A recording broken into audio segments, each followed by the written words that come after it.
Hello friends, എല്ലാവർക്കും good morning. അപ്പം എല്ലാവർക്കും ഇന്നത്തെ ഒരു തകർപ്പൻ വിശേഷത്തിലേക്ക് തന്നെ സ്വാഗതം.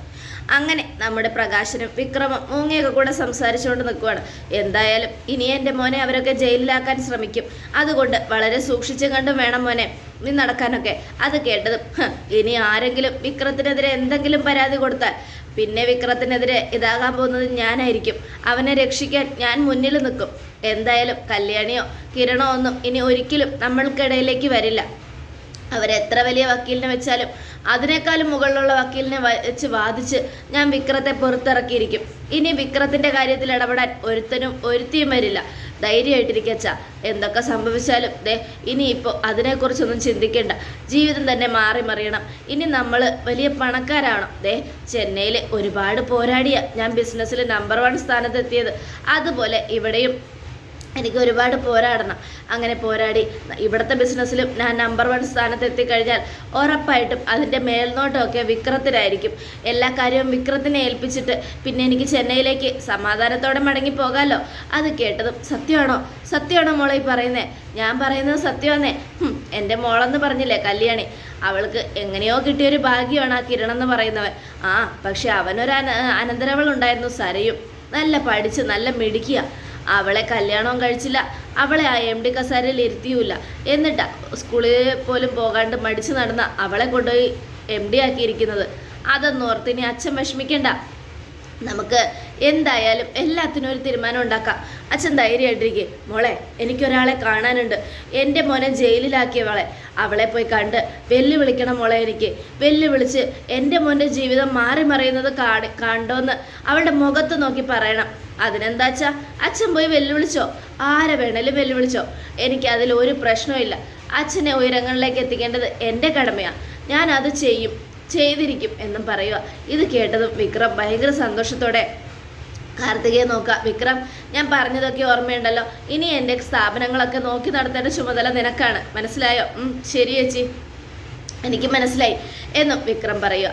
ഈ സമയം ഞങ്ങൾ പോയിട്ട് വരട്ടെ മോളെ, പോയിട്ട് വാ അച്ഛ എന്നും പറയുക. അങ്ങനെ പ്രകാശനും വിക്രമും കൂടെ പോവുക. ഈ സമയം അവർ പോയി കഴിഞ്ഞതും മൂങ്ങയോട്, അമ്മുമ്മ നോക്കിക്കോ, ഞാൻ ഇവിടുന്ന് ചെന്നൈയിലേക്ക് തിരിച്ചു പോകുമ്പോഴേക്കും നിങ്ങൾക്ക് ഇവിടെ ഒരുപാട് സാധനങ്ങൾ ഉണ്ടായിട്ടുണ്ടാവും.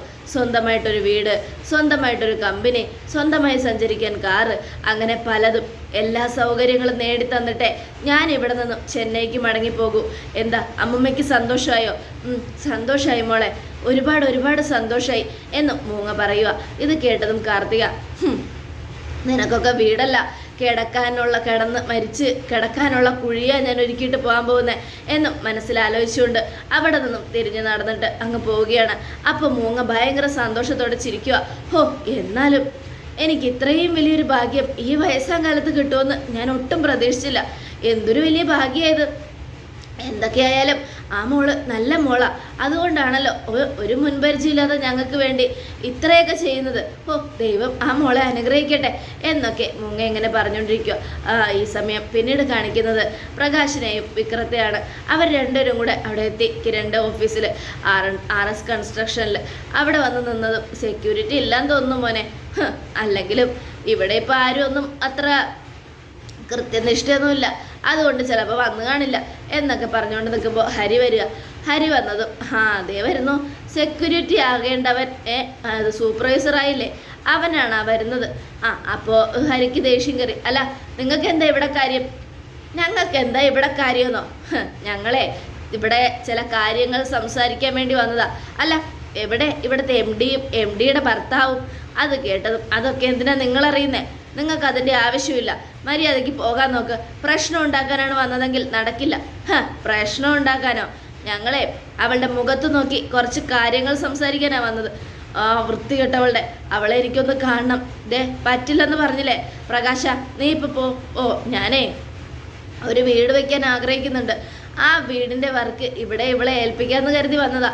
അയ്യോ, ഇവിടുത്തെ സാർമാരെ എല്ലാ ജോലിയും നല്ല കൃത്യമായിട്ട് പാലിക്കുന്നവരാ, നന്നായിട്ട് കൺസ്ട്രക്ഷൻ ചെയ്ത് കൊടുക്കുന്നവരാ. ആരവരെ ജോലി ഏൽപ്പിച്ചാലും അത് സത്യസന്ധതയോടെയും ആത്മാർത്ഥതയോടെയും ചെയ്തു കൊടുക്കുന്നവരാ. അതിൽ വെള്ളം കലർത്താതെ നല്ല രീതിയിൽ ചെയ്യുന്നവരാ.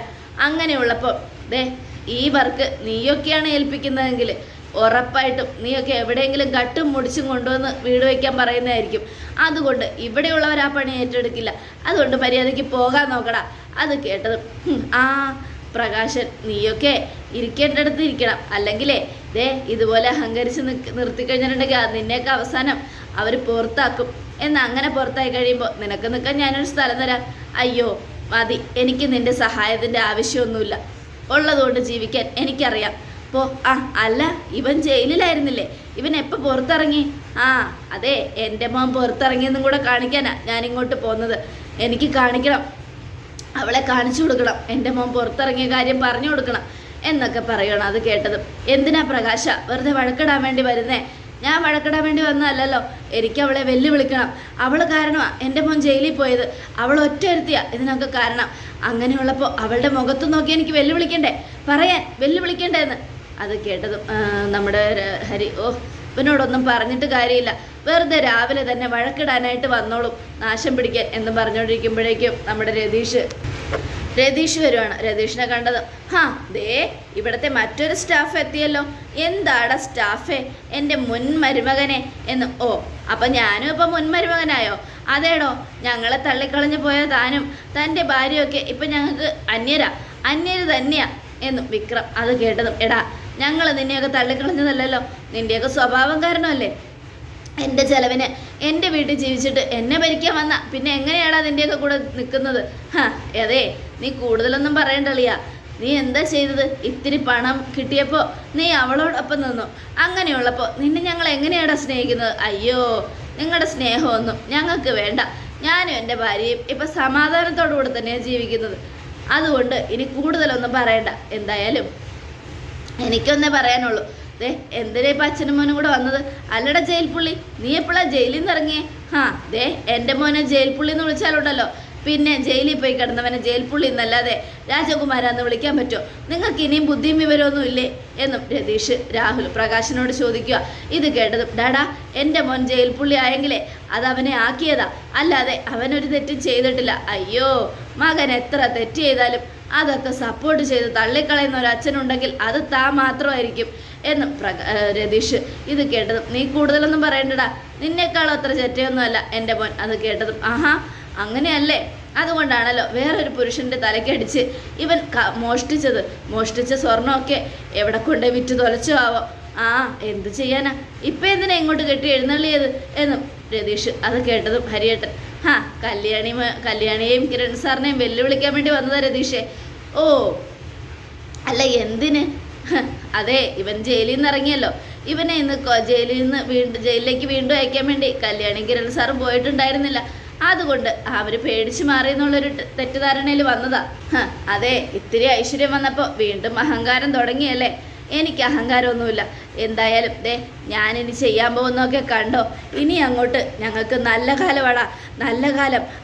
ഈ കമ്പനിയൊക്കെ ചിലപ്പോൾ അടച്ചു പൂട്ടേണ്ടി വരും. അപ്പോൾ ജോലി വേണമെങ്കിൽ ഞങ്ങളുടെ അടുത്തേക്ക് വന്നാൽ മതി.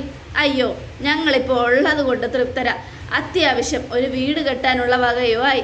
സ്വന്തമായിട്ട് വീട് കെട്ടുമ്പോൾ ലോൺ എടുക്കാൻ ഈ കമ്പനി ഞങ്ങളെ സഹായിക്കാമെന്ന് പറഞ്ഞിട്ടുണ്ട്. പിന്നെ കൺസ്ട്രക്ഷനും ഇൻറ്റീരിയറും ഒക്കെ ഇവർ തന്നെ ചെയ്യുമ്പോൾ പ്രസവം കഴിയുമ്പോഴത്തേക്കും ഒരു കുഞ്ഞ് കയ്യിലെത്തുമ്പോഴത്തേക്കും ഞങ്ങൾക്കൊരു വീടും ആവും. നിങ്ങളുടെ അടുത്ത് നിന്ന് എന്ന് പോന്നോ അന്ന് ഞങ്ങൾക്ക് ഐശ്വര്യം തുടങ്ങിയതാ എന്നും രതീഷ് പറയുക. അത് കേട്ടതും അച്ഛാ വന്നേ, ഇവനോടൊന്നും സംസാരിച്ചിട്ട് കാര്യമില്ല. ഇവനൊക്കെ ഒരിക്കലും നന്ദിയില്ലാത്തവനാ, നന്ദി കെട്ടവൻ, നോൺസെൻസ് എന്നൊക്കെ പറയുക. അത് കേട്ടതും ആരാടാ അത് നോൺസെൻസ്? ഞങ്ങളല്ല, നിന്റെ ഈ നിൽക്കുന്ന ഇയാളുണ്ടല്ലോ, ഇയാൾ നിന്നെ രാജകുമാരനെന്ന് പറഞ്ഞു കൊണ്ടു നടക്കുന്നവൻ, കൾച്ചറില്ലാത്തവനെന്ന് നീ എന്നെ ഇപ്പം പറഞ്ഞല്ലോ, അവൻ ഇവനാടാ പ്രകാശൻ എന്നും പറയുക. ഇത് കേട്ടതും അച്ഛൻ വന്നേ എന്നും പറഞ്ഞുകൊണ്ട് വിക്രം പ്രകാശിനെ വിളിച്ചുകൊണ്ടങ്ങ് പോവുക. അങ്ങനെ പോയി കഴിഞ്ഞതും ഇനി എന്തൊക്കെ പുകിലാണോ നടക്കാൻ പോകുന്നത്? കല്യാണിയെയും കിരൺ സാറിനെയും വെല്ലുവിളിക്കാൻ വേണ്ടി തന്നെയാണ് അകത്തേക്ക് കയറി പോകുന്നത്. പോട്ടെ ഹരിയേട്ടാ, ഹരി സാറേ, എന്തൊക്കെയായാലും കല്യാണിയും കിരണേട്ടനൊന്നും വെറുതെ വിടാൻ പോകുന്നില്ല, ധൈര്യമായിട്ടിരിക്കുക എന്നൊക്കെ പറഞ്ഞ് അവരെ ആശ്വസിപ്പിക്കുക. ഈ സമയം കിരണിനെയും കല്യാണിയാണ് കാണിക്കുന്നത്. അവർ രണ്ടും എന്തൊക്കെയോ നോക്കിക്കൊണ്ടിരിക്കുമായിരുന്നു ടാബിൽ. അപ്പോഴേക്കും പ്രകാശിനകത്തെത്തി. അതെ നമസ്കാരം എന്നും. അത് കേട്ടതും കല്യാണി തല ഉയർത്തി നോക്കുക. അയ്യോ MD സാർ എന്നും പറഞ്ഞുകൊണ്ട് വിപ്രകാശൻ മുണ്ടഴിച്ച് ഇങ്ങനെ നിവർത്തിയിട്ടിട്ട് നിൽക്കുക. ആ സമയം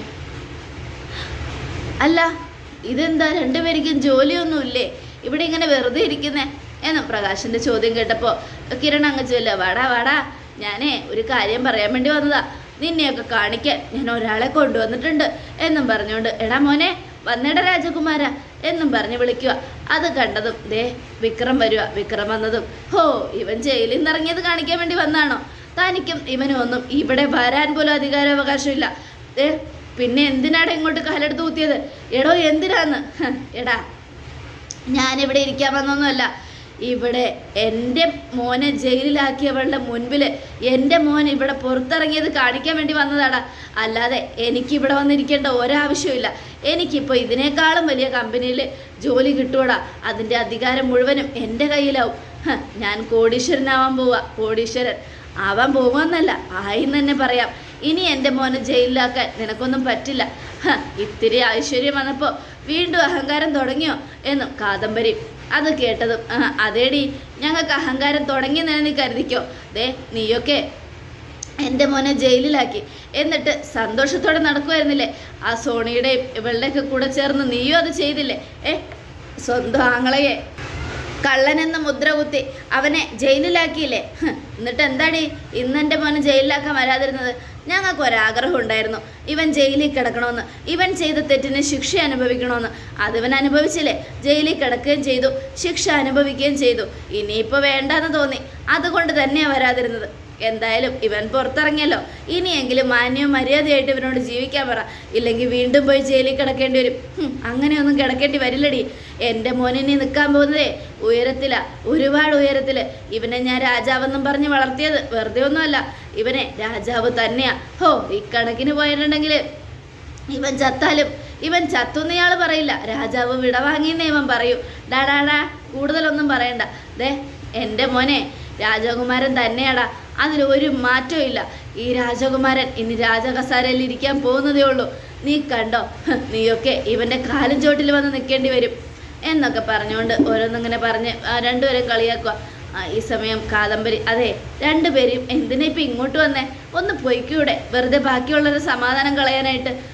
അതെ ഞങ്ങളിവിടെ താമസിക്കാൻ വന്നൊന്നുമല്ല, ഇവരുടെയൊക്കെ മുഖത്ത് നോക്കിയാൽ ചെറു വർത്തമാനം പറയാൻ വേണ്ടി വന്നതാ. എന്നാൽ പോട്ടടി എന്നും പറഞ്ഞുകൊണ്ട് പ്രകാശൻ വിക്രത്തെ ചേർത്ത് പിടിച്ച് അങ്ങ് പോവുക. പോയി കഴിഞ്ഞതും കിരൺ കണ്ടോ കല്യാണി, ഇത്തിരി ഐശ്വര്യം വന്നപ്പോൾ ഭയങ്കര അഹങ്കാരം. അത് ഞാനും കണ്ടല്ലോ കിരണേട്ടാ. ഈ ഐശ്വര്യമൊക്കെ എത്ര നാളത്തേക്കാണെന്ന് ദൈവത്തിന് മാത്രം അറിയാം. എന്തായാലും ഇയാളൊന്നും നന്നാവാൻ പോകുന്നില്ല, ഈ ജന്മത്തിൽ നന്നാവാൻ പോകുന്നില്ല എന്നും പറഞ്ഞ് കിരൺ നമ്മുടെ കല്യാണിയോട് പോയിരുന്ന് വർക്ക് ചെയ്യാൻ പറയുക. അപ്പോൾ കാദംബരിയൊക്കെ ആകെ ടെൻഷനായിട്ട് ഇങ്ങനെ നിൽക്കുക. ഇതേ സമയം പിന്നീട് വിക്രത്തെയും പ്രകാശനെയും കാണിക്കുന്നത് രണ്ടുപേരും റോട്ടിൽ വണ്ടി നിർത്തി കാറിൽ നിന്ന് ഇറങ്ങുക. ദേച്ച നമ്മൾ കാണാൻ ആഗ്രഹിച്ച മറ്റൊരുത്തി. അത് കേട്ടത് പ്രകാശൻ അതേടാ ഇവളുടെ മുഖത്ത് നോക്കിയും 5-6 വർത്താനം പറയണം, വാ മോനെ എന്നും പറഞ്ഞുകൊണ്ട് വിക്രത്തെ വിളിച്ചങ്ങ് അടുത്തേക്ക് ചെല്ലുക. അപ്പോഴേക്കും സോണിയും ആൽബിയും ചോദിക്കുകയാണ്, എന്ത് വേണം? അതെ നിന്നെയൊക്കെ ഒന്ന് കാണാൻ വേണ്ടി വന്നതാ.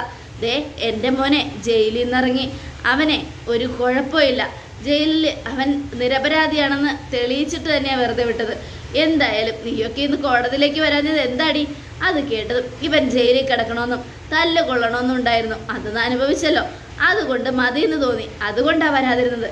ഇല്ലായിരുന്നെങ്കിൽ ഇന്നും വന്ന് ഇവനെ ഞങ്ങൾ ജയിലിലാക്കിയാനായിരുന്നു, പക്ഷെ വേണ്ടാന്ന് വെച്ച് വിട്ടതാ. എത്രയൊക്കെ ആയാലും ദേ നീ എച്ചിലുതീനിയല്ലേടാ എന്നും ആൽബിയോട് ചോദിക്കുക. അത് കേട്ടതും എച്ചിലുതീനിയോ? അതെ എത്രയൊക്കെ ആയാലും എൻ്റെ മോൻ്റെ ഭാര്യയായിട്ട് ജീവിച്ചവളെയല്ലേ നീ കല്യാണം കഴിച്ചത്, അപ്പം നീ എച്ചിലുതീനി തന്നെയാ എന്നും. ഇത് കേട്ടതും സോണിക്ക് ദേഷ്യം കയറി. ദേ അനാവശ്യം പറഞ്ഞാലുണ്ടല്ലോ, നിങ്ങളുടെ മോനും നിങ്ങളും അല്ല എൻ്റെ ആൽബിയേട്ടൻ, അല്ലെങ്കിൽ തന്നെ എന്തിനാ നിന്നെയൊക്കെ പറഞ്ഞിട്ട് ഒന്ന് പോടാ എന്നും സോണി. അത് കേട്ടതും അതെ ഇനിയും ഞങ്ങൾ ഇതുപോലെയുള്ള വെല്ലുവിളികളൊക്കെ നടത്തും. ഇവനൊക്കെ ഒരിക്കലും നിന്നെ സന്തോഷമായിട്ട് കൊണ്ടു നടക്കാൻ പോകുന്നില്ലടി. നീയൊന്നും സന്തോഷമായിട്ട് ജീവിക്കില്ല, ഒരിക്കലും നിനക്കൊന്നും സന്തോഷം കിട്ടില്ല. എന്തൊക്കെ സംഭവിച്ചാലും ശരി നീയൊക്കെ അനുഭവിക്കാൻ പോകുന്നതേ ഉള്ളൂ. ഡാ നല്ലൊരാണിനെ കണ്ടപ്പോൾ ഇവനെ കളഞ്ഞ് നിൻ്റെ അരികിലേക്ക് വന്ന ഇവള് നാളെ വേറൊരാണിനെ കാണുമ്പോൾ നിന്നെ കളഞ്ഞ് അവൻ്റെ അടുത്തേക്ക് പോകില്ലെന്ന് എന്താ ഉറപ്പ്? അതിന് താനും തൻ്റെ മോനും അല്ലടോ എൻ്റെ ആൽബിയേട്ടനെ അന്തസ്സുള്ളവനാ, സ്നേഹമുള്ളവനാ. അതുകൊണ്ട് നീ കൂടുതലൊന്നും പറയണ്ട. അത് കേട്ടതും വിക്രം എന്തൊക്കെയായാലും ഇവനെ ചെറുതിനിയല്ലേ എടി കുറേ നാള് എൻ്റെ ഭാര്യയായിട്ട് കഴിഞ്ഞതല്ലേ എടി നീ, എന്നിട്ടല്ലേ ഇവനെ കല്യാണം കഴിച്ചത്, അപ്പോൾ ഇവൻ എച്ചിലുതിന് തന്നെയാ. അത് കേട്ടതും സോണിക്ക് ദേഷ്യം കയറി വിക്രത്തിൻ്റെ കഴുത്തിന് കുത്തിപ്പിടിച്ചു. അനാവശ്യം പറയുന്നോ? എൻ്റെ ആൽബേട്ടൻ്റെ തലയടിച്ച് പൊളിച്ചതും പോരാണ്ട് എൻ്റെ ആൽബേട്ടൻ്റെ മുഖത്ത് നോക്കി സംസാരിക്കാനുള്ള എന്ത് യോഗ്യതയാണ് നിനക്കുള്ളത്? സോണി വേണ്ട, വെറുതെ വഴക്ക് വേണ്ട. ഇവരെ പോലുള്ളവരൊക്കെ വരുമ്പോൾ മുഖം തിരിഞ്ഞ് പോകുന്നതാണ് നല്ലത്. ഇതുങ്ങളോടൊന്നും സംസാരിച്ചിട്ട് കാര്യമില്ല. ഇവൻ ജയിലിൽ കിടന്നപ്പോൾ ഇവൻ്റെ അച്ഛൻ എവിടെന്നോ മോഷ്ടിച്ച പണം കൊണ്ട് ഇത്തിരി ഐശ്വര്യം വന്നപ്പോൾ അഹങ്കരിക്കുക. പല നാൾ കള്ളൻ ഒരു നാൾ പിടിയിലെന്ന് പറഞ്ഞതുപോലെ ഇവനും ഒരു നാൾ പിടിക്കപ്പെടും. അതുകൊണ്ട് നമുക്ക് പോകാം എന്ന് പറഞ്ഞുകൊണ്ട് സോണിയും കൂട്ടി ആൽബി വണ്ടി കയറി അങ്ങ് പോവുക. ആൽബി പോയി കഴിഞ്ഞു. വാ മോനെ, നമുക്കതൊന്നും കാര്യമാക്കണ്ട. കാർത്തിക മോള് നമുക്ക് തരാൻ പോകുന്ന ഐശ്വര്യേ ഇത്തിരിയൊന്നുമല്ല, ഒത്തിരിയാ, ഒത്തിരി. ആ ഐശ്വര്യം കൊണ്ട് നമുക്ക് സന്തോഷമായിട്ടും സുഖമായിട്ടും ജീവിക്കാം. ഇനിയും ഇവന്മാരൊക്കെ നിന്നെ മോഷ്ടാവെന്ന് പറയുന്നത് അവസാനിപ്പിക്കണം. അതുകൊണ്ട് ഇനി നീ അങ്ങനെയുള്ള ജോലിക്കൊന്നും പോരുത്. സത്യസന്ധവും ആത്മാർത്ഥമായിട്ട് നമുക്ക് ജീവിക്കടാ. വാ മക്കളെ വാ എന്നും പറഞ്ഞുകൊണ്ട് വിക്രത്തെ ചേർത്ത് പിടിച്ച് പ്രകാശം പോവുകയാണ്. അതോടുകൂടെ എപ്പിസോഡ് അവസാനിക്കണം. നാളത്തെ ഒരു തകർപ്പൻ വിശേഷത്തിനായിട്ട് കാത്തിരിക്കുക. എല്ലാവർക്കും ഒരിക്കൽ കൂടെ നല്ലൊരു ശുഭദിനം തന്നെ ആയിക്കോട്ടെ. Thank you friends.